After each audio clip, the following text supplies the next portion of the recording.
time is 6 p.m. We are going to call this meeting to order, beginning with the pledge. I pledge allegiance to the flag of the United States of America and to the republic for which it stands, one nation, under God, indivisible, with liberty and justice for all. I will make a motion to approve the agenda. Thank you. Do I have a second? All right. Roll call, please. Director Castro. Before, can I have a question about the agenda? Sure. Okay, just a few clarifications, okay? Under 4.03, Repeat that. I'm sorry. 4.03, Okay. Do you want to pull that off of consent? no, just wanted clarification. It says, principal to district administrator, should that be district administration? Or is that correct as it's stated? Is correct as it is stated. Okay. And Secondly, it was run through legal counsel. all right, just clarification like I'm saying. And will does this position, will it last for a year or will it continue after the 23-24 school year? It is for 1 year only. Okay, thank you, that's clarification. And under 4.02, the bills to be paid, could you pull that up, please?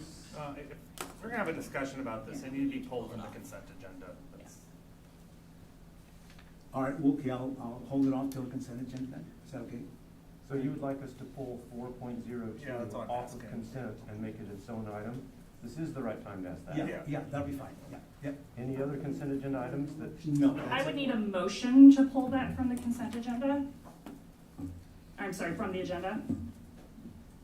Andrew, you made the initial motion, right? Yes, so, Are you going to amend your motion? Can I ask clarification? please? absolutely, Dr. Weiss. So Director Castro, are you asking to put it on in section 5 then as an agenda item? So No, I amend just- the agenda You mean for the or? bills, you mean, or just? for- Yes, well, you're asking for an item to be pulled off. We can't technically pay bills until board approves them. Right, okay, yeah, we'll do that, then I'll ask for the clarification. I'd also like to put this on public record as well, that Director Castro, you did email these questions ahead of time and set a meeting for 5:30 with our district administration to discuss this, and you did not show up for the meeting. I got So here I about do want that on 5:40. public record. I was a little late. I hit every traffic light that I could possibly hit coming over. Traffic light in Maple Crest and 18th Okay, is awful long. I wanted to know Just public so you record, know. thank you. Just so you know. Yep. Okay, so I do not have an amendment to the motion. I don't know if I ever answered. If there needs to be an amendment, I mean, I'm not gonna keep a board member from talking. I'm not sure how appropriate it is, but that's not my realm, so.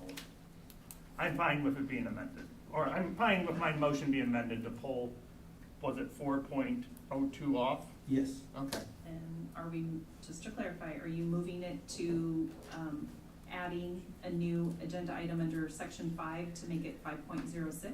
I would like my motion to state that it's being pulled off somewhere it can be voted on so we can get our bills paid. Okay. So, as you stated, that's 5.06 is fine. Okay, thank you, I just want for Coleman's. Yes.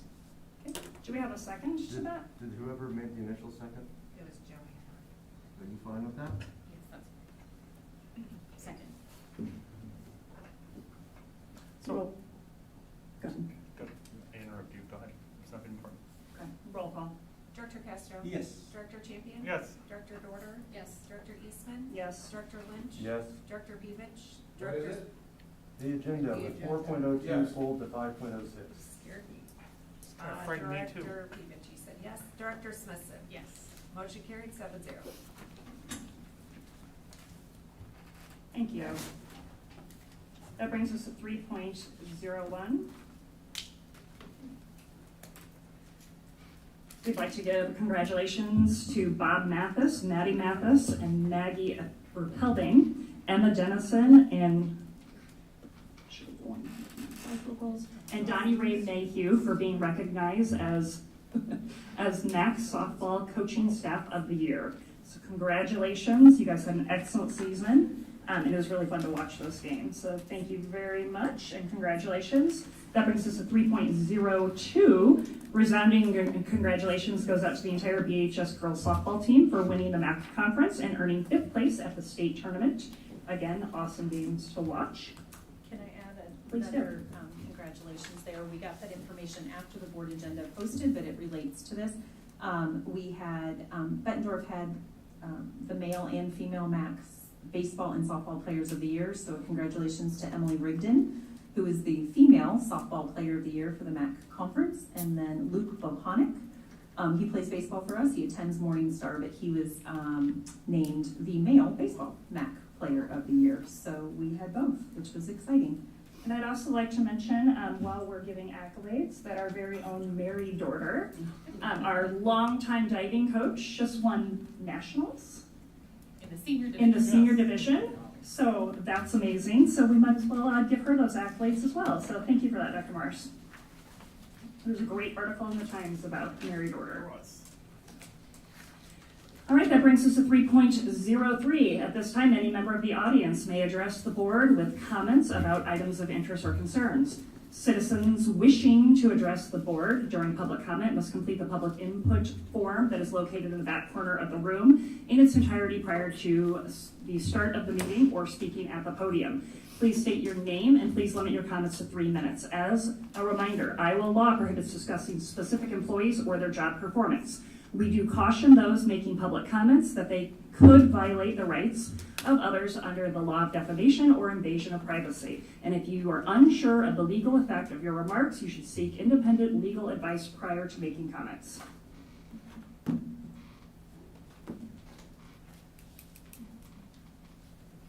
Good evening, I'm Doug Nelson, resident of Bettendorf. I apologize for the dress, but it's been a hot day. I wanted to ask the board what the status is of the ESL contract for your learning template with the University of Washington. It's my understanding that it's been put on pause. I'm not sure that is true, or has it been canceled? My second observation about it, in May, it was presented to the board as an approximate $66,000 purchase. At the time, I was concerned that that exceeded your authority to award without a bidding process. I've done some additional research. That's still unclear if you have that authority. Then I later learned that it's actually been incremented to approximately $80,000. I don't know if you're familiar with fiscal law in public entities, but incrementing a contract is generally a very serious and frowned upon action. If a board approves something, they should need to approve it in total, not the 66. And then finally, I see tonight that you're going to approve a contract with Hanover Research. It's my understanding from the May meeting that Hanover is the entity that recommended the company associated with the University of Washington. Given the controversy about this and the fact that there may be better, more local sources for it, I'm wondering what value Hanover has added to the district.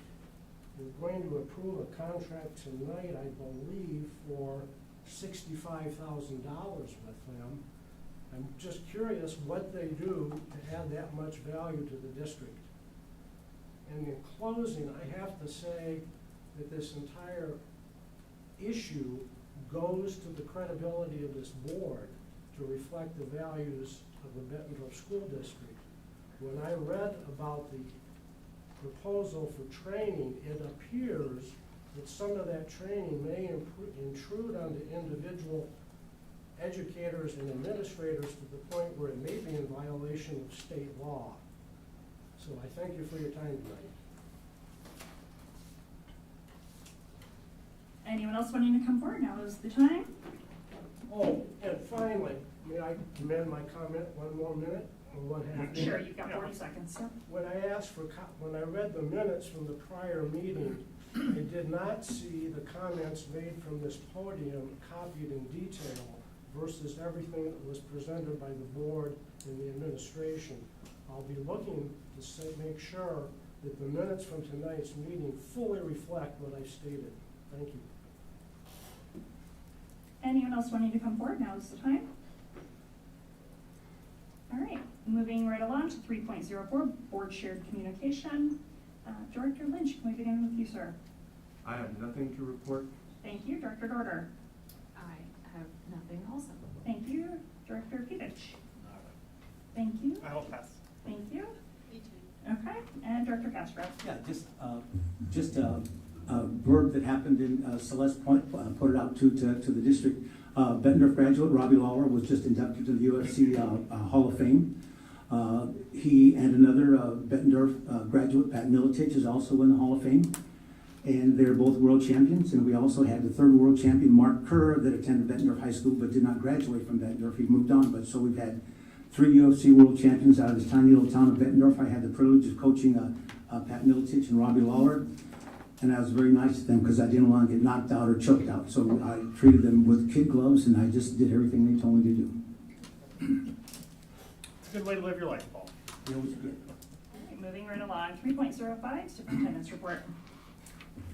Good evening. I would like to say mine is nada, but we have to celebrate. It's summer. I do hope our families and our staff are enjoying some of that well-deserved time off. Hard to believe that in about 3 weeks, we'll be welcoming all staff back. In about 2 weeks, we'll be welcoming all of our new teachers and new certified staff that have been hired. So love seeing everyone that has shared their summer adventures, and it's really gaining some positive traction on social media. So keep sending those pictures in. We love to see where all of our students are visiting this summer. Our administrators, if they look a little tired in the audience, that is because we have had them sequestered for 3 days now, with the 4th day to go tomorrow. A lot of training. We had the opportunity, so every director is taking all of our site administrators through training around their respective departments. Our strategic plan, as we know, that Hanover was essential in helping us develop that. Our first priority is around organizational coherence and alignment in this district. And so as we've onboarded new administrators and welcomed seasoned employees in this district to new administrative positions, we just felt it was essential this summer to make sure that everybody was on the same page going into the new school year. We had amazing presentations today from technology and HR. Tomorrow we've got finance. Today we had operations. Tomorrow is finance, student services, curriculum instruction and assessment. On Tuesday we might have kicked it off with some fun with a planes, trains, and automobiles scavenger hunt, and they had a lot of fun running around town. Thank God it wasn't as hot as it was today. And then yesterday we had the privilege of working through with an outside trainer who does work with Vibrant Credit Union, looking at our strengths as a leadership team and how do we complement each other, and really digging in with some team focus. Excited, our new teacher buyback day will be August 4th. It's something that our former director of technology had proposed, and the union was very much on board. So it gives teachers the opportunity to come in a day in August to work through their technology in their classrooms. Is there any broken furniture in their classroom that needs to be addressed, so we can get those work orders in for both our operations team and our technology team in advance of school starting, so they have a couple extra weeks to get that work, try to get things fixed and ready to go. And then in lieu of that day, they then don't come back the very last day in June that they would be on the calendar. So they're working a day. We have our new teacher orientation, so we'll be welcoming our certified staff in on August 8th, which is not that far away. We have a wonderful week. Each department has some training they'll be doing with them. The new teacher breakfast that is done in conjunction with the city of Bettendorf at the Family Museum is Friday, August 11th. We do that with Scott Community College, Pleasant Valley, and Bettendorf. So all of the new hires come together for a breakfast in their honor that day. And it's just a wonderful time to kick off the new school year. We welcome all teachers back on August 16th, and then our all district welcome back will be August 22nd. If our board of directors is not doing anything around noon that day, and you would like to come serve lunch, help us serve lunch to all staff, we, as administration, are hosting a lunch, simple barbecue for our staff, working with some generous community individuals who've helped donate funds for that. But last year we served lunch to our staff that day. It was catered by Hy-Vee. It was very well received, and we want to provide lunch for them. So if you're around that day and would like to come help us cook hamburgers and hot dogs and serve food, we would welcome that from about 12, probably about 12:15 to 1. What date was that, Dr.? Tuesday, August 22nd. If you're coming, please let me know. So we have an apron ready for you, and we've got a job assigned. Okay? And we don't get assigned to clean up in the kitchen.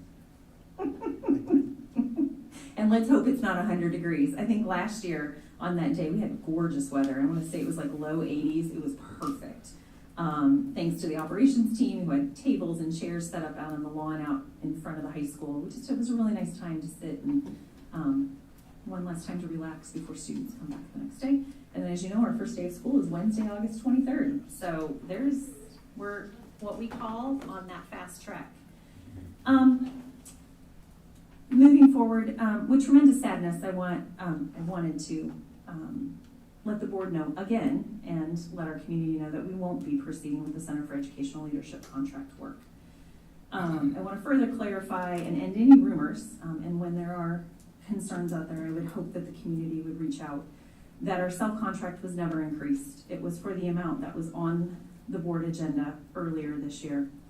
Unfortunately, we as a team do not have the time nor the resources to navigate the distractions from individuals in our community who are not willing to be open-minded with us about the work that needs to be done and how this partnership could help propel our district forward for the betterment of all students in our district.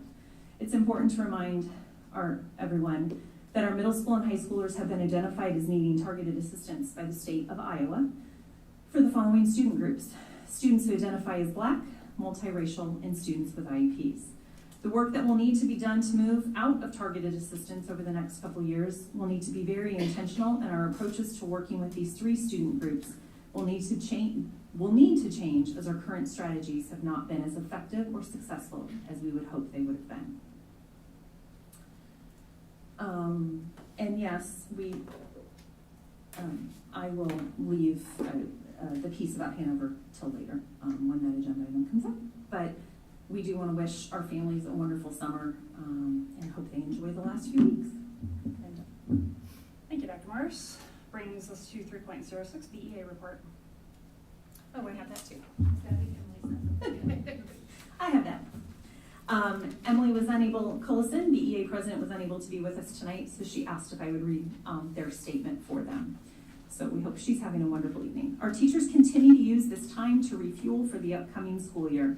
BEA also took time to reset and recharge. At the start of the month, we regrouped as a team, and we've been working with many of our returning and new association representatives to ensure we have systems and plans in place to be the best support to our teachers.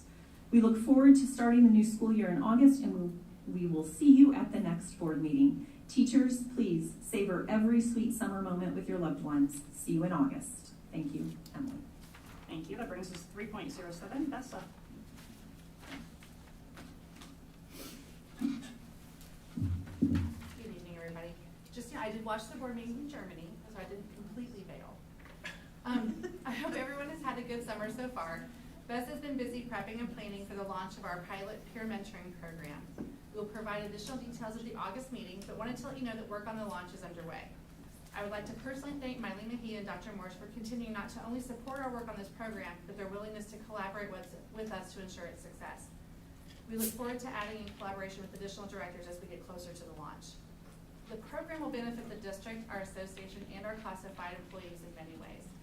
Some of those will be effectively onboarding new employees and enriching the new employee initiation that happens at the beginning of the year, decreasing the learning curve for new employees, improving the recruitment of new employees, retaining employees and their institutional knowledge, growing job performance and closing skill gaps, fostering a culture of learning and joint problem solving, building a leadership pipeline, building new networking groups across work sites and campuses, and helping students succeed. And we look forward to the launch. On Monday, August 7th, BESA exec board members and our building reps will be attending a membership and building rep training provided by the ISEA. We're exploring NEA grant options for additional professional development for our classified staff that we can provide throughout the school year. We'll keep you apprised of how that process unfolds. The ISEA State Leadership Conference will be held next week in Des Moines, and unfortunately, BESA won't be able to have members in attendance, but we'll get information sent live to us from the event. Enjoy the remainder of your summer break. It is rapidly ending. Thanks, Melissa. Thank you, Melissa.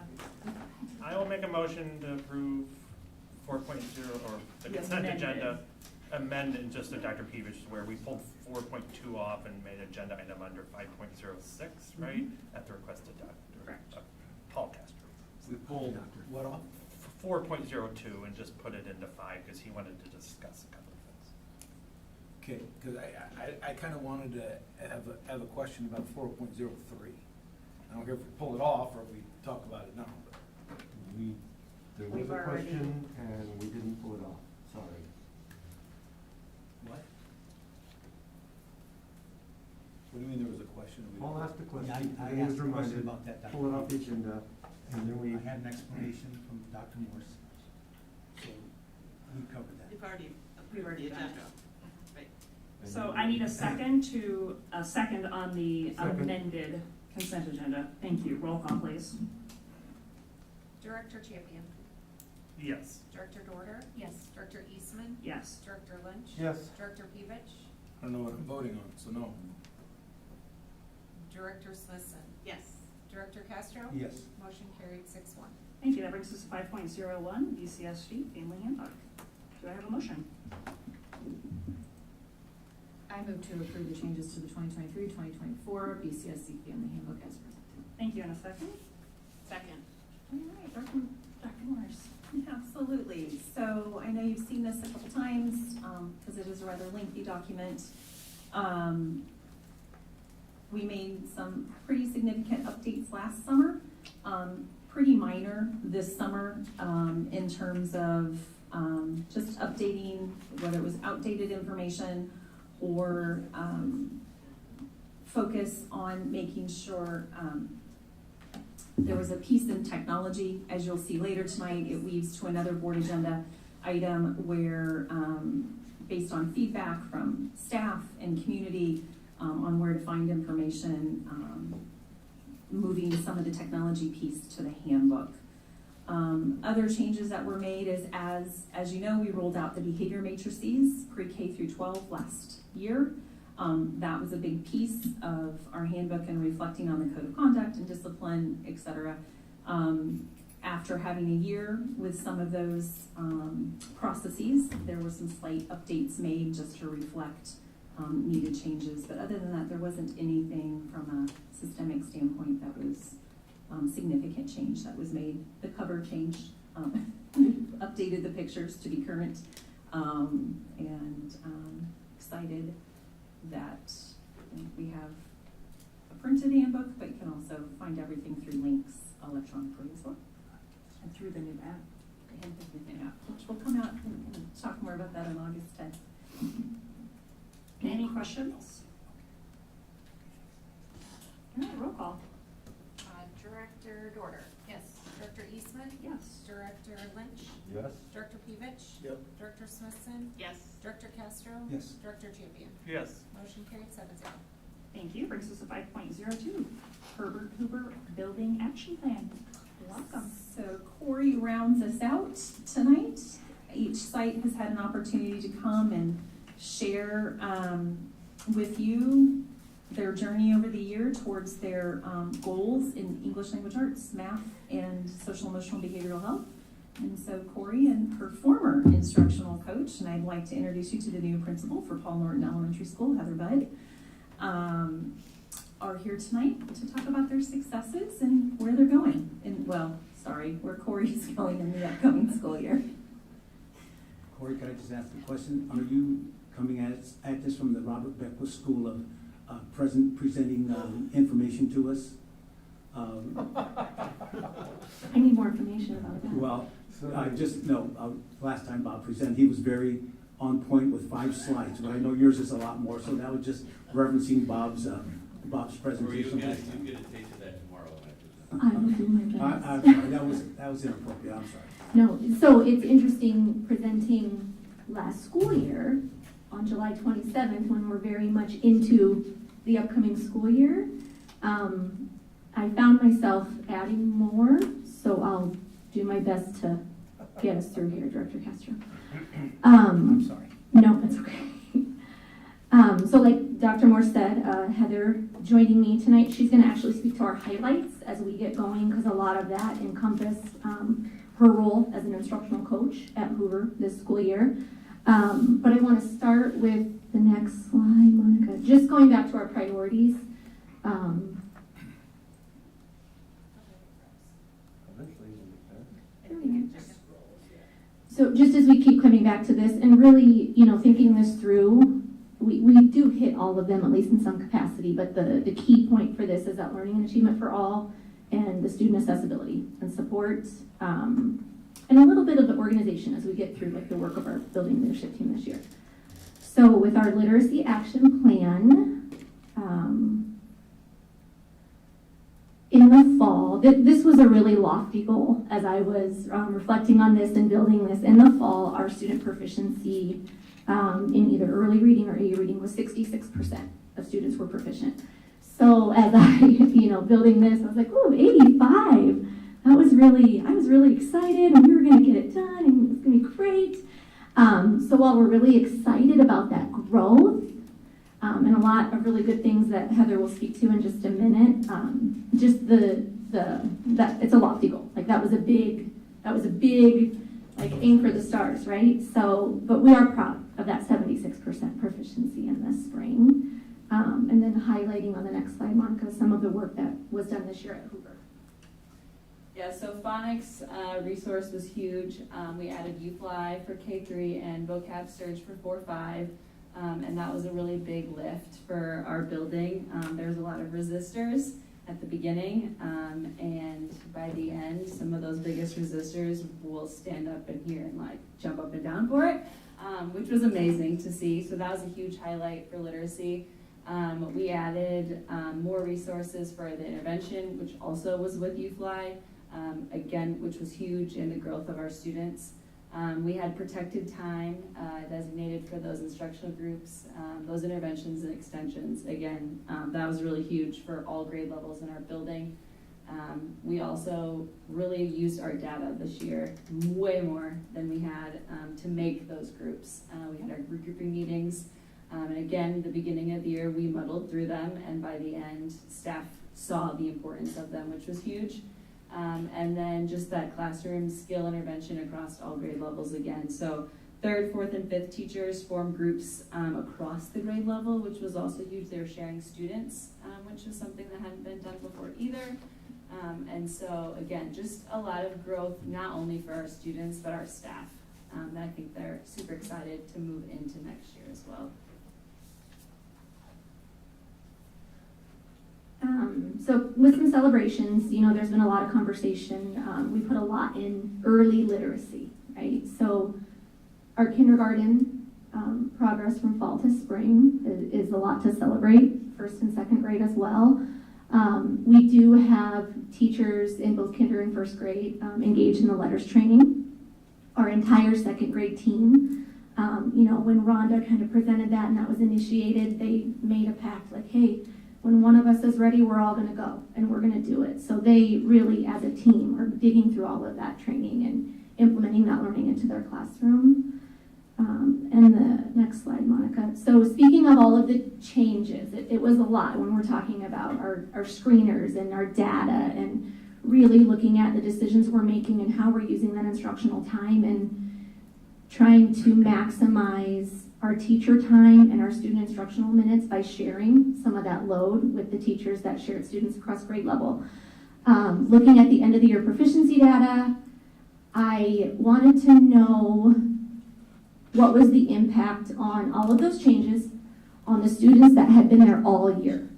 So students that were with us, maybe not the first day of school, but that I had fall fast scores on all the way through the end of the year because they really got the entire year of it. So when I went through and pulled all those out, 87% of our students were proficient on either early reading or A reading. Again, of those students that were there all year. Again, that's not our goal. I just wanted to see, like, are we doing the right thing? Are we headed in the right direction? So I emailed the entire building leadership team. It was summer. It's like, maybe you'll check your email. This is so exciting. 87%. Yay. And then the chart down here, when we talk about student growth, we look at student proficiency, sometimes you lose sight of the growth. And that could be students that are not proficient, but it could also be students that are proficient. Like, we still want them to grow. Their growth is important. So I try to explain this in case it's not clear. So the green is what FastBridge says. That's what a student should grow from their fall proficiency score to their spring proficiency score. So kindergarten and first grade, it's that early reading. Second through fifth is A reading. So you notice as they get older, the growth is smaller, like their expected growth is smaller. So student A, just for student privacy, these are actual students.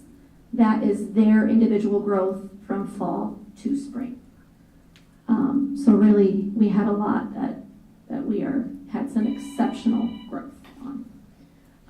And some of these students might still be non-proficient, but they are exceeding their expected growth. So as long as we stay on that right track, we can get them closer and closer to closing that gap. So just really exciting there. Oh, the student E in fifth grade. That was a student that was not here in the fall, but took the winter fast. So winter to spring was a pretty big growth there. Does that chart make sense to everyone else? Okay. So next steps. So this is actually a little snippet. Yeah. This is a detail question, and so if you don't have the detail, I certainly understand. Your goal was 85% proficiency. We fell a little short of that ambitious goal at 76, but when you looked at full year, we actually exceeded it at 87 or? Yeah, 87 for literacy. How does what was the population of the full year students and the population of the all students? Like, as far as how many? Yeah. I have that written down in my office. Richard, can I send that to you? that would be fine. I've got all my calculations Is it still. like, ballpark it, are we talking 90-95% or 50-60% of the total population? We didn't have a lot of move-ins or students that left throughout the year. It would be different by grade level. For example, like fourth grade, we had more students move in and out than some other grade levels, but not a pretty significant number, but still enough that it really had that impact on it. But I'm happy to send that to you, or send Dr. Morrison. That would be the best way to do it, yeah. Okay, thank you for asking. That's a great question. So this is just next steps in literacy. We talked a lot about CKLA, professional development and support. We've had our grade level teams coming in for their half-day work time. I've popped into a few grade levels just to hear the conversation and see the excitement and all of the things that Rhonda has put together and kind of help us all lean into each other with that. And then continued implementation of UFly K2, also in interventions, and now all of our special education teachers have that as an instructional tool as well. Continue that protected time for instructional groups across grade levels, more in-depth data discussions, and that's where this chart comes in. So this is a snippet of a tool that Rhonda Nelson created for us. And the purple you see is where students are in comparison to their expected fluency growth. So it kind of populates like per week or per month how much we expect them to grow. So anyone in purple, they're not meeting that. This is on our next steps because I would like to dig into that more and just keep an eye on that expected growth as we're progress monitoring, as we're going through the year, having those data discussions. And then expansion of instructional resources for 3-5. We talked a lot about UFly last year. We had a tool in-house for 4th and 5th grade that Heather led those teachers through professional development on and supported their implementation of. We've got a few more things, like they're included in the new curriculum. We do have a program, a phonics resource that Rhonda brought in, so just supporting the upper grades. A little bit more next year. Okay, before I move on, any other questions about literacy? Okay, I'm going to keep moving forward. Again, with my lofty yes, there's a goal. question. Okay. So it looks like a couple of students actually made negative progress. Well, they're making progress, they're just, well, with the negative, yes, just not as expected. So some of it might be, like, we progress monitor every week. So 1 week, maybe it's up here, and the next week, maybe they drop a little bit, and then maybe the next week they go up, maybe back down. And this is a 1 week snapshot. This Rhonda was actually putting in, so she updated it every few weeks, because she had to go in and just enter every But you'd expect student. that, I mean, everybody has the off day, Yeah. or, oh, this is difficult for me, and I'm struggling with it, and I slow down, and then the light bulb goes on, and Yeah, you catch back up, as it were. yeah, So that's probably the explanation of those two. yes, yes. That's noise in the data. Yeah, so that's the intent for the upcoming school year, to dig a little bit more into that expected growth and just keep an eye on that weekly progress for students. So we're not waiting till we get to like our 6-week grouping meeting and then talking about it. Like, let's talk about it a little bit more frequently and see what instructional changes we can make throughout that time. Absolutely. Okay, math. Again, with my lofty goal. So we were going to get to 85% at the end of the year. In the fall for math, we were at 72%. So if you look at end of the year, we hit 77, so still some progress. Not as much as we had in literacy, when we had that 10% gain in literacy. But then when we also think about, we put a lot into literacy this year. We still addressed math, but a lot of the focus was on literacy. So then I will let Heather speak to some of the highlights there too. So a big math highlight this year was we did get a new math intervention resource. It was called Bridges. Obviously you guys have heard of it, but we had a number of teachers at Hoover that jumped right in, and that was super awesome. And so they kind of helped roll the boat on that a little bit and getting more people to jump in. Again, it will be something to continue for the following or this upcoming school year, but it still was a huge resource added, and it's one that teachers can pull off the shelf and pretty much roll with right away. There's not a lot of prep involved, which is huge. We again had that protected time designated for those intervention groups, and that instructional grouping time. Again, we use those regrouping meetings not only for literacy, but on the math side of things as well, looking at that data and making our groups based off that data.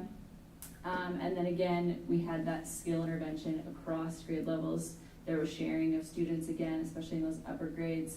And that was very piggybacked off those teachers that jumped into that Bridges curriculum and said, like, I'm doing it, let's go. And that's always a huge testament to helping buildings move. So again, I can't wait to continue to see Bridges move forward this coming year.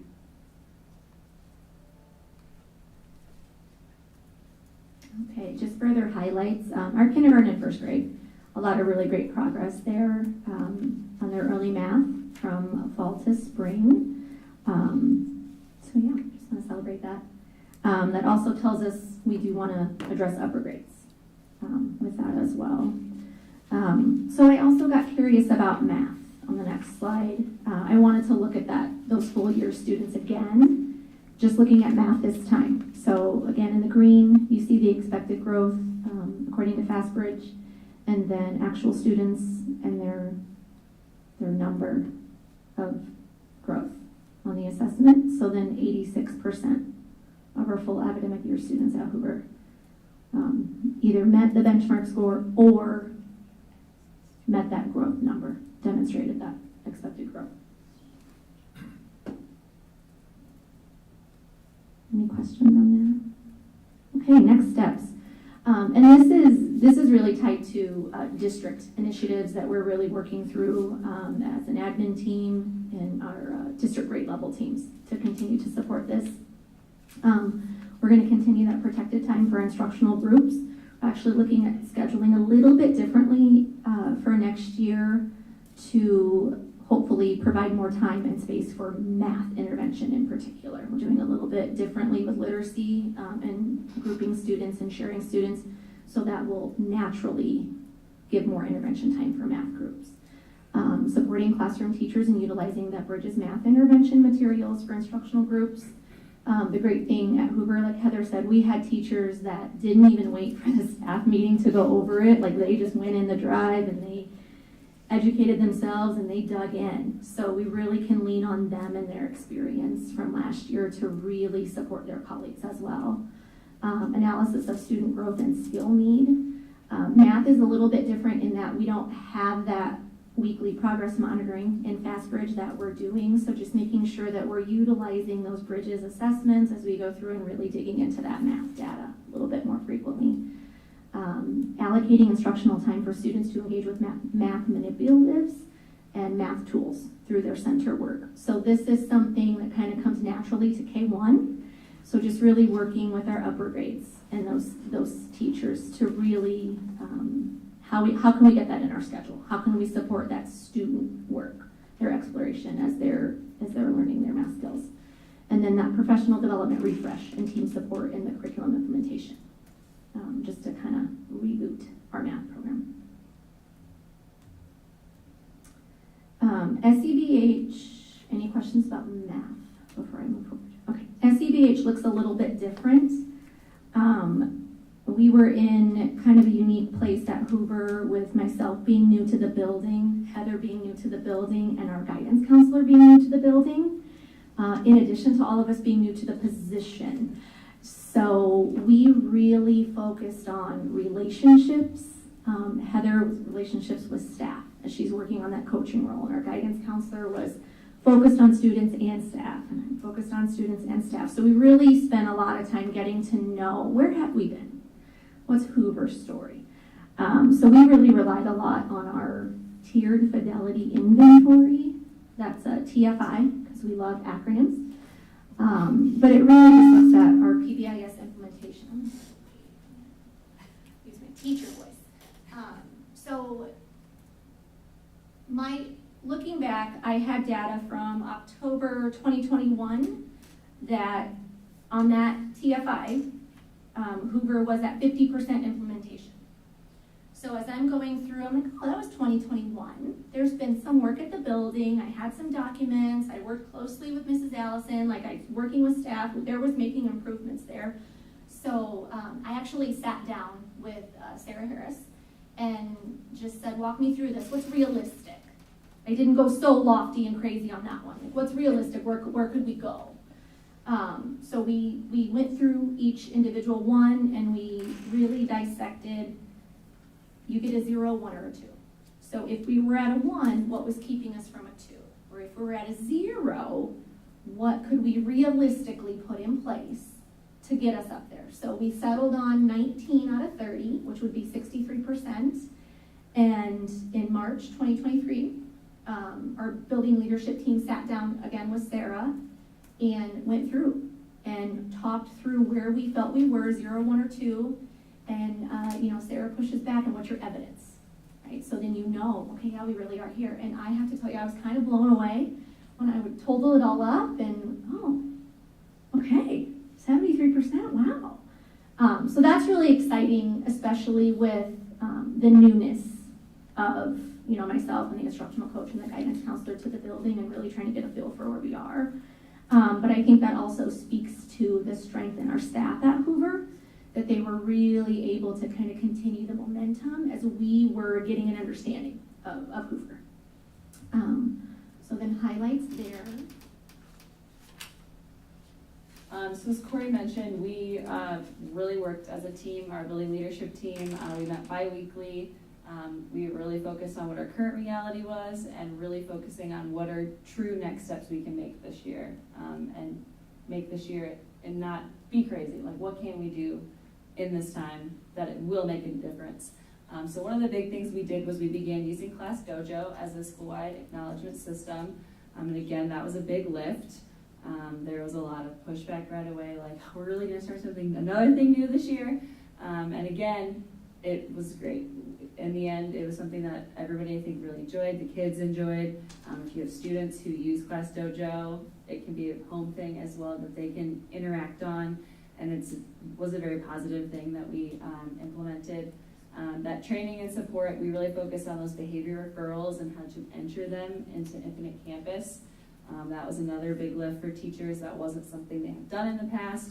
And so getting them not only knowing how to do it, but but the support there, because it's not something a teacher does on a daily basis, is enter a referral. So it's one of those things where, oh yeah, I have to do that thing that you told me about like 3 weeks ago at the staff meeting. Heather, can you help me? Yes. So it was just one of those things of like, yep, you can do it.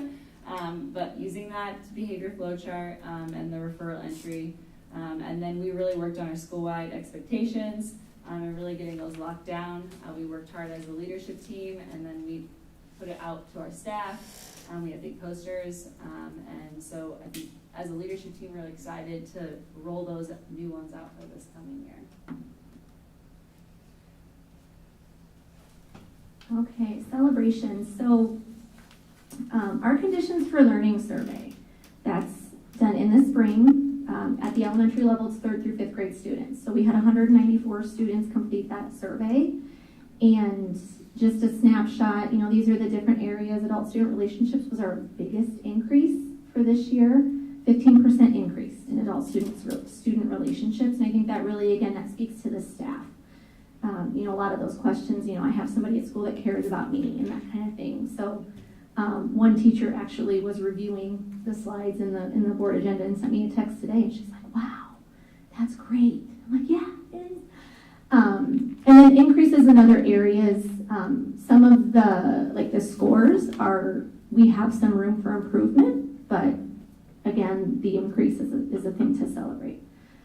We also revamped our check-in, check-out as a Tier 2 intervention. That's something that our school counselor and I sat down again with Sarah Harris to really revamp, I guess, because it's up there, the intent of that as an intervention Tier 2. So tied it to our Hawk habits, and then provided a little micro PD for teachers, and just really trying to ensure that we are all on the same page. And the point of that as an intervention, we did have 20 students working in check-in, check-out this year, again as a Tier 2. So next steps, we are going to continue to work through our tiered fidelity inventory, focus on Tier 1 to see how we can even further increase that beyond that 73%. And we're also going to begin addressing Tier 2, again with Sarah's support and our student success team. Focus on PBIS at the classroom level and then continue at the school level. We are going to work through Midwest PBIS Network classroom practices. So this is, we kind of overviewed as a building leadership team with Sarah. We met 4 times with her last year. So we are going to work as a staff to work through this year during our staff meeting time.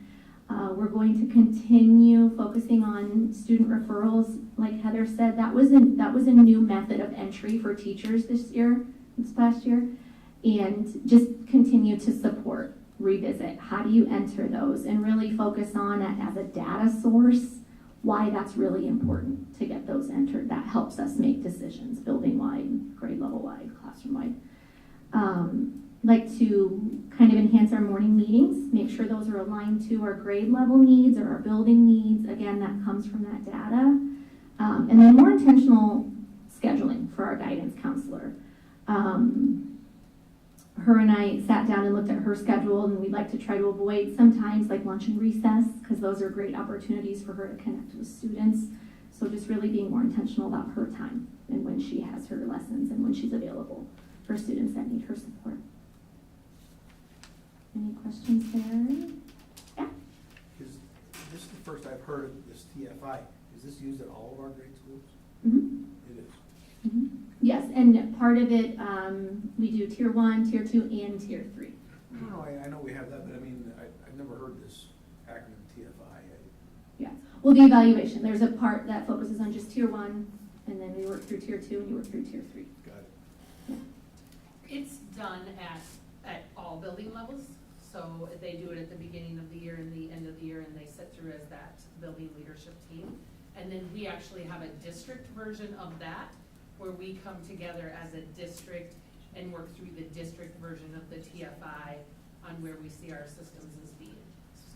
It's through PBIS. It's a tool that they have built in there.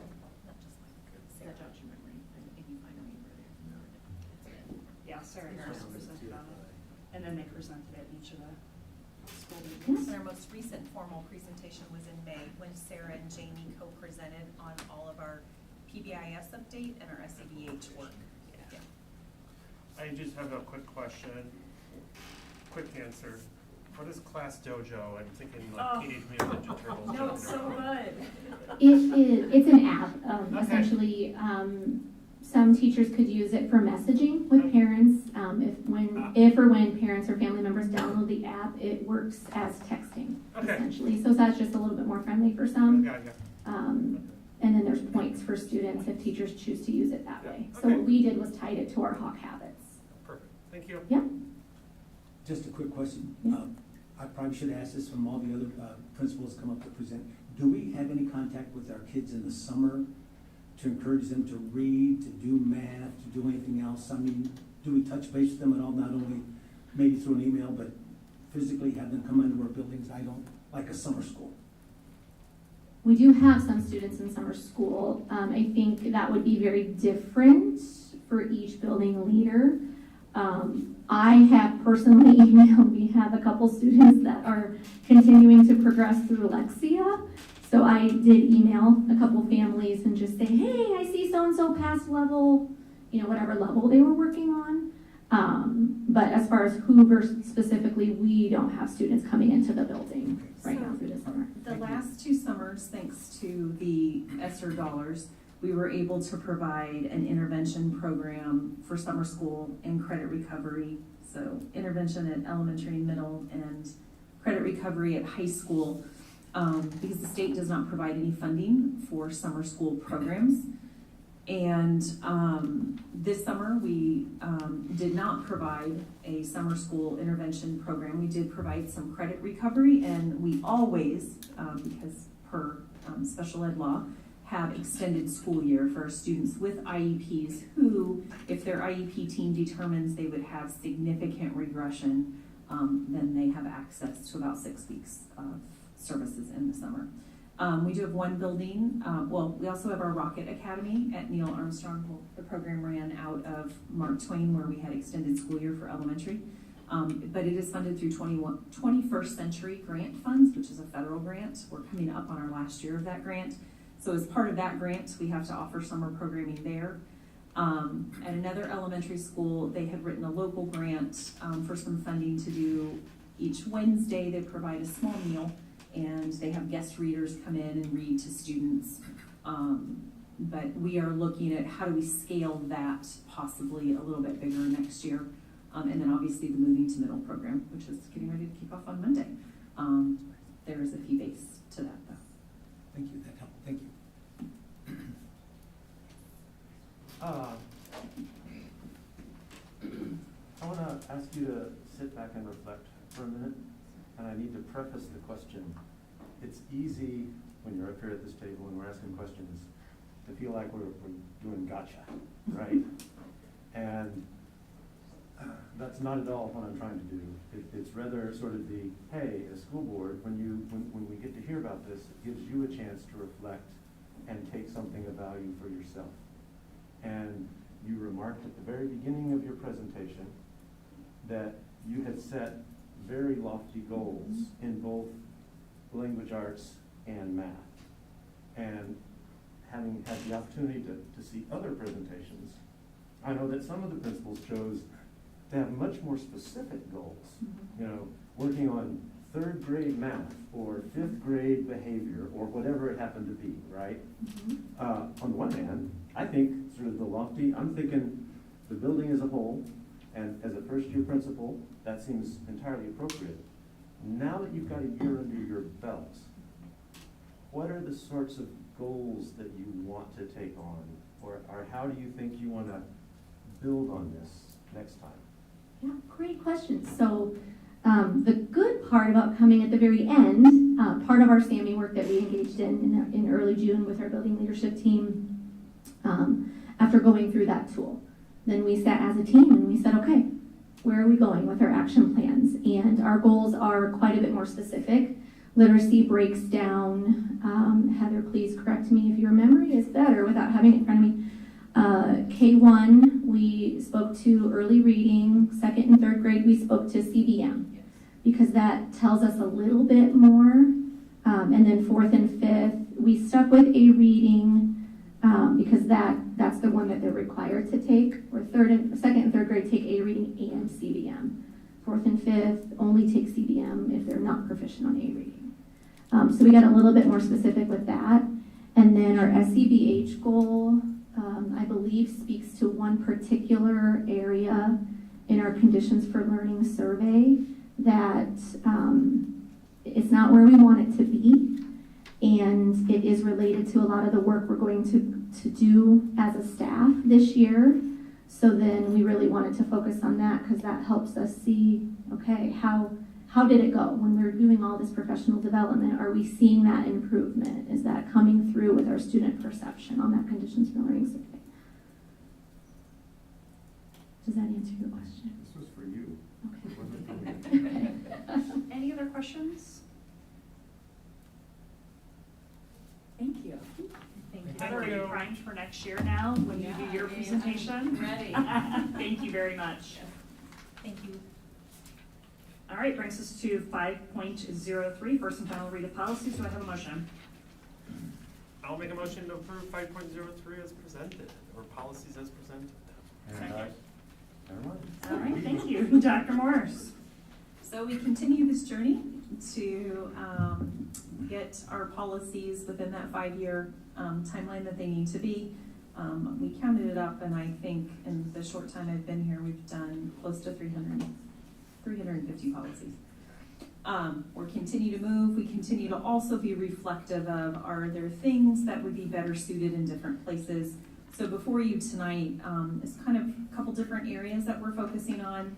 A lot of just simple updates, changing reference to maybe a staff member that was here and not here. And then our biggest change comes in the technology end, and Erin is here to answer questions. But as we worked through and looked at the new legislation coming out from the state around a shift from passive consent around things like internet use or taking surveys, et cetera, to an active consent. For instance, around the internet use policy, and Erin, jump in, please, because you'll do a much better job than I do if you want to come up, or the web page policy, or denying access to the internet. I'll let you take over. We felt it needed to be in our registration process, so kind of talk about your change in your policy. Sure. So IASB's recommendation was to change from passive consent to active. So right now in online registration, if you go in, we list out some agreements, and essentially we link the board policy, and we tell parents, if you are not okay with this, we want you to go to this link, go to the policy, and fill out a denial form that I don't want my child to have this. I don't want the internet. I don't want the directory, things like that. IASB is saying we need to be more, we shouldn't assume that parents say yes. It also assumes that when they're reading it in its entirety, and it's hard then to be able to go back when parents say, I didn't see that, because they didn't actually do anything on that page in online registration. So we didn't love that. We wanted it to be more transparent, so parents really understand what we're saying, and that there had to be some kind of action on it, so that everyone is in agreement. They understand what it's saying, and that they're acknowledging that they've seen it. So the first one would be internet appropriate use. Rather than parents saying, we don't want our child to do the internet, so we're gonna take them to a board policy, fill out a denial form. We have what we're calling technology annual notices. So one of those, probably the most important notice from the technology perspective, is that one. So the parents will have to physically click a yes or no button. And then what we can do with that information then goes to a custom tab in Infinite Campus, and we can ad hoc off of that tab. We can notify off of that tab, so when we have a parent that says, no, we don't want our child to be on the internet, that will notify someone in that building that you have a student that doesn't want this, because the majority of our parents would say yes. So it's important when we find one that it's a no, that we notify the appropriate people so we can take account for that. It also will allow us to ad hoc on those fields, to send out reports, and to keep better track of those things, rather than right now, we're relying on the parent to go to the form, have the ability to print it out, or go to the office, find it. So it's I think, making it more accessible for all families. We also have things like Google Workspace, so we're being more transparent about what we're doing, laying it out a lot more specifically. So we're telling parents, your child is going to have a Google account. This is what we do with Google. And then the parents will click a box that says, I understand that this is what my child is going to have. So again, the goal is to lay it out. Go ahead. I was just clearing my throat. Oh, okay, perfect. Thought you were going to jump in. We've got one for filtering and monitoring. So parents understand your child's network account is going to be filtered. It'll be filtered on school grounds as well as at home. So they understand what we have in place to take care of the filtering, so that the internet's not open for everything, but also acknowledging, as best as we can, we'll try to prevent them from seeing things that are not appropriate, but there is a possibility that something could fall through the cracks and we missed it. So again, it's a checkbox. I've reviewed and I understand that this agreement or this notice. And then we have just general agreements that we understand this is district technology. We have, where previously, when we give a student a district device in 6th grade and 9th grade to take home, in the past they've had to sign, the parent signs a physical piece of paper. And it's kind of an outdated practice. Instead of doing that, we're gonna move it into the registration, so the parents will see the entire, instead of having to click on a link and click on a link, the whole description will be there. So they'll see the whole theft and loss. This is what happens if the device is stolen. This is what happens if it's broken. This is what happens when we filter your device. This is laying it all out. So it's right there. They don't have to click on anything. It's right there in front of them. They'll have to physically go through the page. And then again, that will be a yes, no. Yes, I'm okay with this device agreement. And that again, will go to a custom tab, because we'll ad hoc off of that tab, and that's how we'll know whether we can give students their devices. We don't give a student a device until a parent has signed off on the take-home device form, just so that they're aware and everyone's on the same page in terms of expectations. So again, it will allow us more flexibility, and I think parents more flexibility as well, because it's gonna be all in one spot instead of having to do some in the building, some in registration, puts it all in one spot. So. And as I mentioned in the previous agenda item, in the parent handbook, that was probably one of the sections that was most heavily overhauled, so that is there too, outlining it again, what parents can expect in registration, and if we have parents who move in after, or if they move in after formal registration, they would do it through registration. But let's say during registration I indicated all no's, but then I had some conversation or I changed my mind, they can then, in the handbook explains to them how they can change that was one of my questions. change their answer from no to yes or yes to no. Yeah. And so we wanted to make sure, because we know the parents, that's a resource, the handbook that parents go to, not necessarily board policy, because when you go there, what number do I look for, right? It's very overwhelming to our parents. And so we wanted to make sure there was a user-friendly way, but also a logical way, that all of that information related to technology was in one place. And Erin's done a tremendous amount of work to really streamline it, help it make sense to our parents, because it's overwhelming. And technology drives so much of what we do. So she's really done a beautiful job with this. My other so that was one of my questions, is can they change it? I'm glad I during answered the one. year? And there are times, I know that I've dealt with parents where they're like, well, for the next month, I don't want them using this until I have decided that they've, I've worked with them about what's appropriate and what's not, or whatever, So is it changeable, right? That was one of my questions. And then the other question is this in our registration now, or when will this change be made? So if everything gets approved tonight, then we'll start working with Infinite Campus to start making the changes. So we we'd like to make them as quickly as possible. In a perfect world, as soon as we would, because we have students register throughout the year, so as soon as the changes are made, we would roll them out. Just couldn't do it without your approval, because we're changing. Right, so That's question the- is, so my question. for Go ahead. next year, for this year, parents will still have, it's still passive, correct? People who have already registered for this year, it's, Correct. okay, I just wanted to Yes. clarify, Yes. Yeah. this doesn't go into effect immediately. I mean, it does, but it doesn't, right? Correct. Okay, There's a transition phase to Gotcha. this. yeah, that was my question. Yeah, Thank so, you so much for that transition phase, because this kind of stuff gets glitchy. yeah, So it's nice to Yeah. kind of soft roll it out with a slow stream of people using Yeah. it. You it can will be benefit. kind of nice that way, because although we have students that enroll throughout the year, obviously our biggest phase of enrollment is spring till now. Already happened. Right. So that will give us, some opportunity to get it built and test it out a little bit, and then it hopefully will be without bugs, by the time we push out our 24, 25. It's And hard we- to say. Last fall, we talked about moving this direction, but then as the legislative session got started in January and we saw some potential changes coming down the pike, and then we thought, you know what, instead of trying to re-register 4,500 students all at once with a new rollout, let's wait till the legislative session is over, so if there were any changes that we needed to make based on new laws coming into place, we didn't have to do it and then redo it.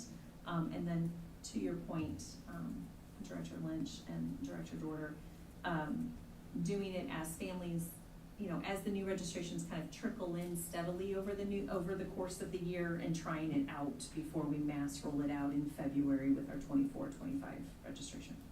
So that was some thought process behind it. Any other questions? And the only other policy was one from Kurt's department, operations, energy guidelines. Any questions about that one? No, I was shocked how long it was, to be honest with you. Agreed. Any other questions? I just Yeah. have, just on policy 101.E3, district core values. As I read what we are striking out, the bulleted items, could you pull that up, Monica? And then when I read what our new district core values are, when I read through the new ones, it just seemed like we're just kind of eliminating some key things that our district stands for. For example, excellence in student learning, going from top to bottom, high expectations for students. It's essential for staff to be motivators and innovators. Students' learning takes place in a safe, nurturing, and caring and respectful environments. Basic academic skills are the foundation. Paul, can I interrupt real quick? These were the core values that we decided upon within our strategic plan. Right, we've already. That's why we've already approved them. We've and already approved all of these, we're just That's why we're changing just them in the policy. updating the policy to align with our strategic plan that we I think approved. these new district core values leaves out family and community, and I don't think that's right, but There is one on community. There is one on. Yeah, it talks about community. And we have an entire priority on family engagement. I mean, when you voted for district core values in our strategic plan, did you vote against this? I don't remember. I just saw this, and I just. And so, unfortunately, last year, there were a lot of board policies that were, this is timely, do not get me wrong, but there were a lot that IESB had us have to get through from other more legal standpoints. And so, as you've seen, we've steadily brought you policies after policies. And so this was part of the strategic plan presentation and agenda item where we asked you to consider and approve last summer in August. I believe the first board, if I remember correctly, the first board meeting in August. And all I would say is that they may not be bullet pointed, but nearly, I think you can fit every one of those into one of those are new core values based on their strategic plan.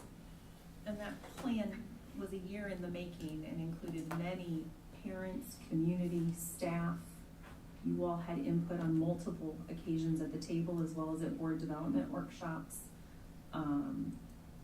So We're not saying we don't believe those things. We're just having the policy reflect What we've the practice. designated as our core values. Updating our. And just in 101.E2, just the same thing, we're leaving out family and community, and I think that family and community are important, but if this has already been done, we left out family and community in both for kids and their achievements, and I think those are so important, but that's We just a second. assess our students. As a community. It's all there. Paul, are you talking about 101E2? Yes, Yeah. and just family. The mission of Bendorf Community School District is inspire, empower, and unite our students as a community of learners in their pursuit of excellence. Yeah, I don't think that was I meant the word, I left out family, I guess, in both of them, so that was just my comment. Yeah, yeah, I would include them in the community because they're part of our school district. Would just be my response to that. Any other questions or comments? Roll call, please. Director Eastman? Yes. Director Lynch? Yes. Director Pevich? Yes. Director Smithson? Yes. Director Castro? No. Director Champion? Yes. Director Dorder? Yes. Motion carried 6-1. Thank you. Brings us to 5.04, Iowa legislative priorities. We're not necessarily voting on it, it's just a presentation. If you guys choose to make a motion, you can. We had some initial discussion at our last board meeting around what does the board want our priorities to be.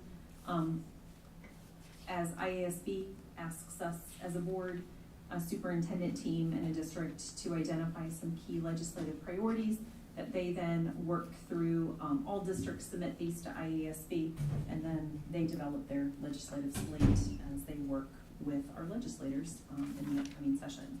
We had a long conversation around mental health. I know we had talked about the funding piece. I did not specifically, we had a different statement around SSA that we usually have. I went ahead and added that in talking with superintendent colleagues across the state. One of the pieces around funding that I would like the board to consider is this piece where we're equalizing the at-risk and potential dropout dollars, so all districts have access to similar monies, but also this cost, the actual costs for special education. It is becoming progressively more expensive, and we know federally and at the state level, we do not receive anywhere near what the law had outlined we'd receive in terms of special ed funding. And so in practice, what it means is we run a deficit, which is recouped 100% through property taxes rather than through state aid. It comes right out of our general fund. We're blessed to have an incredible Medicaid specialist who I think we closed the books over 7 figures this year in reimbursement for Medicaid, sorry, old terms, old habits.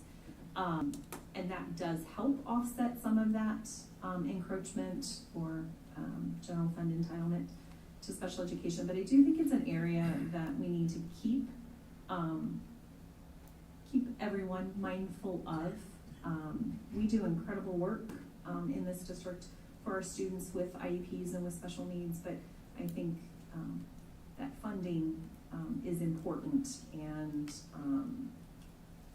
I would encourage that. But then also a consistent rate that enables us to meet parent and community expectations, right? So as we know, Iowa has been for a while open enrollment state, so parents have had a lot of choice. Additional options for choice have been added in our state. And so if one year you're getting 1% and the next year you're getting 3% and then the next year you're getting 2%, it makes it really hard to long-term budget if we don't have some consistency in that dollar amount. And so I debated about putting this in there. I had some voices in my head as I was doing this, but I just think in working with my colleagues, if you all ask for it to be struck, I am happy to do that. But I think that consistency, as the board desires for some more long-term budgeting and planning, not knowing from year to year what the SSA rate is, makes it a little harder to plan a budget. And so that was some thought behind number 2. And then in terms of number 3,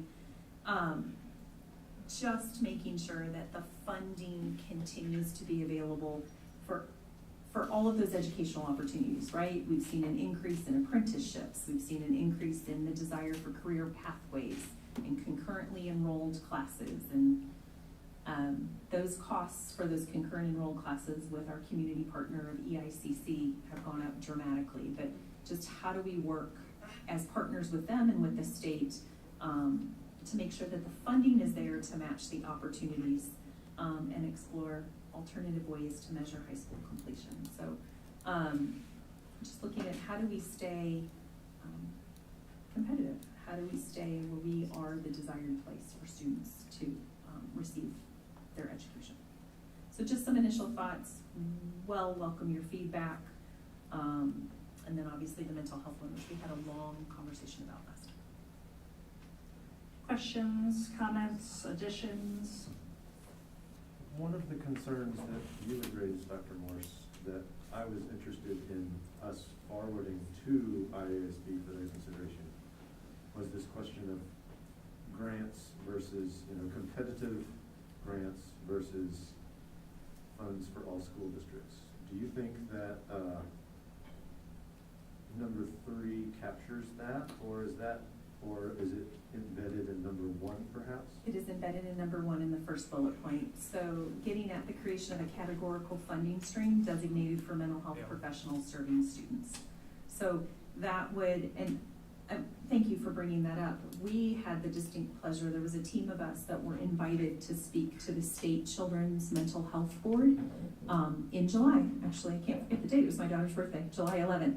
And so a couple people joined virtually on our team, and then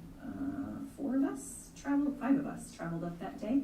And we presented to them, I think at a previous board meeting, I had shared that 2 consultants from the Iowa Department of Education came down, what we thought was going to be for 2 hours, one Friday in May. They ended up spending a good portion of the day with us, learning from us and touring our therapeutic learning center over at middle school and hearing all about that program and all the training that was a part of that because we were blessed with that grant funding.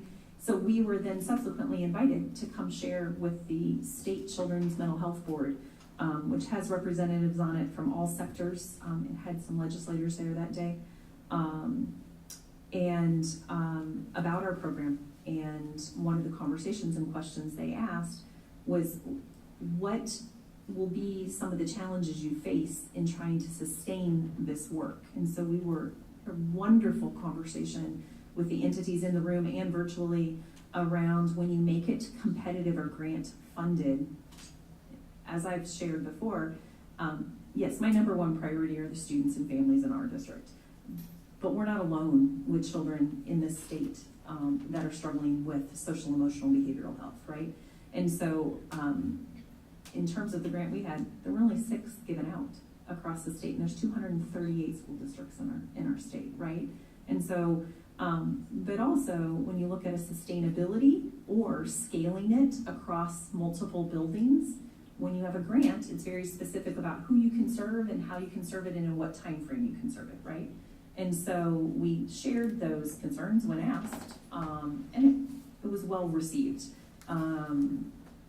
The other piece I said, and I know the state, and I want to commend them for the work they've done around mental health, setting up these mental health kind of areas and really trying to increase resources in the community and access to therapists or crisis care. One, we're struggling to find providers, but I also advocated give that financial resource to school districts and let us work with community partners to try to build those programs, because we have students all day, and a lot of our families who have students in crisis are also can be in crisis themselves. And so after a long school day and after working long hours trying to get to an alternate location to receive services becomes challenging. And some, right, it's just one more hurdle. Absolutely, well stated. It's a hurdle for all families. I mean, and just, yeah. We're really lucky in our district that we have school-based mental health therapists that come in and want to serve in our buildings, and we'll take more. I talked about the partnership that we have with St. Ambrose University. Actually, I should have given them thank yous. Their satellite building for their School of Social Work, we've been using their facility to do our leadership training, and so I had an opportunity to talk to all their clinical directors the other day. And I said, hey, we will take every one of your licensed clinical school-based social worker graduate interns in our schools, and we'll find work for them to do. And so we have 3 coming in next year, Karen, interns, to help support work at our schools. So I think from the creation of a categorical funding stream would be helpful. That would be dedicated money to mental health. But then also, because we're struggling to find providers, and sometimes those salaries don't match the loans they have to take out because they require a graduate degree to do this work. One of the things as I was talking from our conversation with the Children's State Board of Mental Health, as well as our partners at St. Ambrose University, et cetera, is how do we help create some loan forgiveness programs in the area of mental health? They'll have it many times in states for high need areas such as special education teachers. If you'll go to areas that are hard to staff, I know I benefited from that after my graduate work. But so how do we do that so we can create the demand is there, we just don't have providers sometimes to provide services. So hopefully, long answer to your short question. Any other questions, additions, comments? Did you have to take out? I'm comfortable approving this as it is. Did I capture what you all wanted to see? Very much so on my end. I move that we approve our school district legislative priorities for 23-24. Second? Roll call. Director Lynch. Yes. Director Pevich. Yeah. Director Smithson. Yes. Director Castro. Yes. Director Champion. Yes. Director Norder. Yes. Director Eastman. Yes. Motion carried 7-0. Thank you. Brings us to 5.05, Hanover Research Agreement. Do I have a motion? I will make a motion to approve 5.05 of the Hanover Research Agreement as presented. In a second, please. Second. Dr. Morris. So, as I've shared in a variety of ways, there's a lot of work to do in this district. There are a lot of students that have a lot of needs. Grateful for some additional positions that were added, but with some of the new legislation that has come into place and all of the different record keeping and things, that we are going to have to do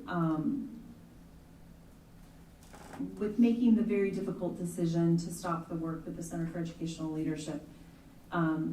Stepped back and reflected, worked with our leadership team on how can we keep this work moving forward with some support, because we don't have all of the human capital we need if you want all of the initiatives that are in motion to keep moving into motion. And as I reiterate, we have 2 schools in our district identified as needing targeted assistance. I also want to clarify that these dollars, just like the dollars for the Center for Educational Leadership contract, are all being funded through ESSER dollars. This was also on our plan that we had been working through over the last couple of years. We are in the last year of those funds. They must be expended by June 30th of 2024.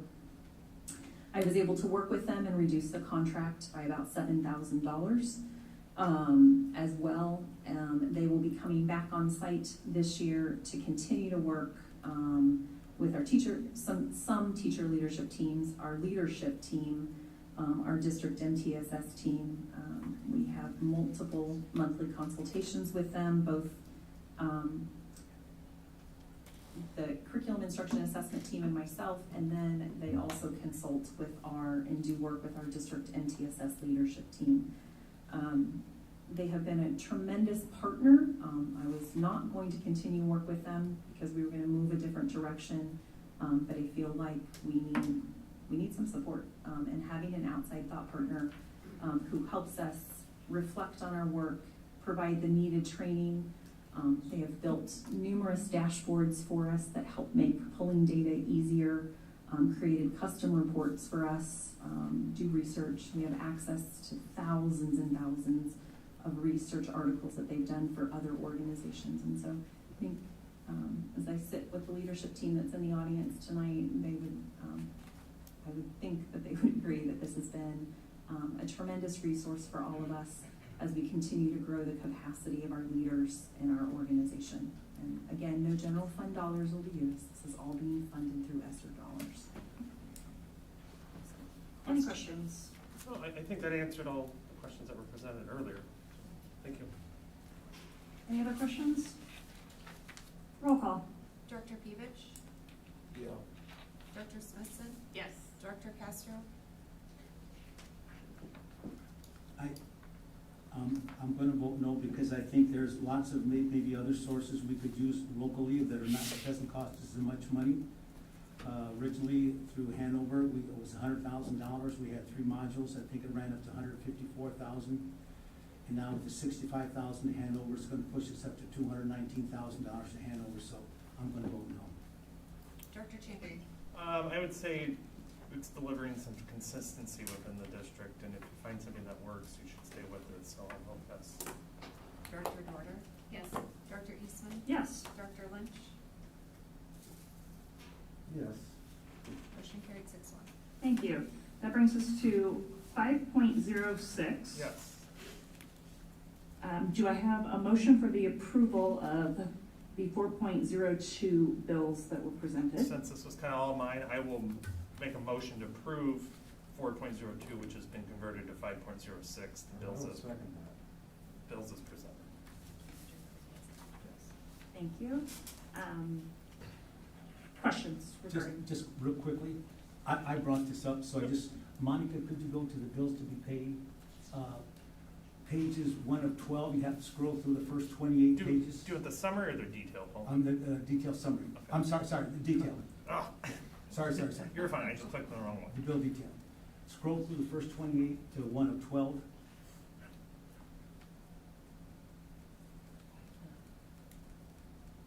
It was just unusual when I saw this, so I'm just asking for clarification originally, so that's what I'm doing. You can just scroll through 28. What page are you trying to get to? 1 of 12. 31. Thank you, sir. Oh, yeah, seriously. Keep going. Almost there. Keep going. A couple more. Sorry, it's not 30. Yeah, it's actually 32 on the sidebar. That gets jumpy. Oh, 32, okay. One more. There you go. There you Yeah. go. You're close. Okay, so just when I saw this, I looked through the bills, I got in the habit of looking through the bills for years, just because of other things that were going on, so when I saw this was just strange to me, because there's no vendor, there's no PO number, and all this description is the same for second semester billing, and there's dollar totals on the end, and there's 5 more on the next page. It comes out to $8,828.51. So it just looks strange to me, and I'm just asking for an explanation. That's all I was doing. So can Dr. Morris or Bob explain that just to help me out? I got it, Bob. As I shared prior to the meeting, this is something we do every semester. And Bob, jump in if I don't explain it well enough. But it is essentially, we bill our activities office for the vans that they use, or the cars, transportation they use to transport students to different athletic competitions and or speech and debate, whatever that is. And so we bill them back, and this happens every semester. And it's run, there's no PO number because we don't submit a PO. We're moving money from one district account to another district account. And if you were to open this transaction within the financial system, it would provide more detail, is that correct? Okay, so just under the description, second semester billing, that's all because of the activity funds? Is that Yes, right? and that's how it's mapped in the financial software when it goes in. So it's just like when we bill Pleasant Valley or Davenport for students who are open enrolled into our district. We don't receive their SSA apportionment of their money from the state. We have to bill Pleasant Valley School District, Davenport School District, North Scott, just like they bill us, and so we invoice each other, and then there's a dollar amount that goes with it, and then we get reimbursed. So essentially, our athletic activities office is reimbursing us for the cost of the transportation. Thank you, that's the explanation, thank you. And that $8,800 is included in the $102,000, that's the activity fund total. That shows up on page 12 of 12. Thank you. Any other questions? Roll call, please. Director Smithson? Yes. Director Castro? Yes. Director Champion? Yes. Director Dorter? Yes. Director Eastman? Yes. Director Lynch? Yes. Director Pevich? You bet. Motion carried 7-0. Thank you. That brings us to 6.01, upcoming calendar items. First day of school will be here before we know it. That's crazy. It really is. All right, 7.01. You got it? So moved.